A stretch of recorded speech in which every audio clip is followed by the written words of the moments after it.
নবী সাল্লাল্লাহু আলাইহি ওয়াসাল্লাম বলেছেন, প্রতিদিন কবর, যার কবর যেখানে, তার কবর তাকে ডাক দিয়ে বলবো, আল্লাহর বান্দা শোনো, আনা বাইতুদ দুর, আমি পোকামাকড়ের ঘর।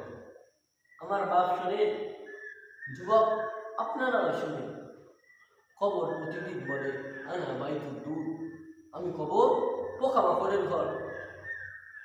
যে একটা কানের পাশ দিয়ে মশা মরে গেলে ঘুমোতে পারে না, মশার কামড়ে ঘুমোতে পারে না, ধূপ জ্বালাও, মশারি খাটাও, কবর বলে, হায় আল্লাহর বান্দা, শত শত বছর, বছরের পর বছর, শত শত বছর ওই কবরে পোকামাকড়ের সঙ্গে কেমন করে থাকবে। মেরে মহতারাম দোস্ত বুজুর্গ আজিজত, কবরে ফিকির করে, কবর আবার ডাকতে বলে, ও আল্লাহর বান্দা শোনো, আনা বাইতুল ওয়াহদা, আমি কবর একাকী ঘর। আমার কাছে আসতে গেলে সামান নিয়ে আসো, আমল নিয়ে আসো।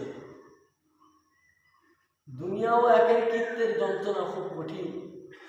আপনার ঘরে যদি লক্ষ লক্ষ টাকার সামান থাকে, সব আছে, শুধু স্ত্রী নাই, মা বাপ নাই, আত্মীয় স্বজন নেই, আপনার কাছে ঘরের সমস্ত জিনিস না, এই পৃথিবীটা আপনার কাছে অসৎ মনে হবে, অসৎ মনে হবে।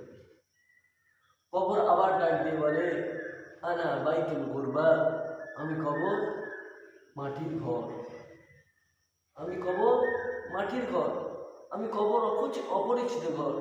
আমাকে চিনবে না, কাউকে তুমি পাশে পাবে না, আমাকে তুমি চিনবে না। এক দুনিয়াতে এক মানুষ আর এক মানুষের বাড়িতে গেলে মোটামুটি বোঝে, এই সামনের এটা ঘর, এটাও একটা ঘর, এদিকে এটা রান্নাঘর, এদিকে এটা বাথরুম, মোটামুটি বোঝে। কবরে গেলে কিছুই চিনতে পারবো না। মেরে মহতারাম দোস্ত বুজুর্গ, কবরের ফিকির করে, কবরের ফিকির করে। আমরা একদিন চলে যাব, কবরের ফিকির করে।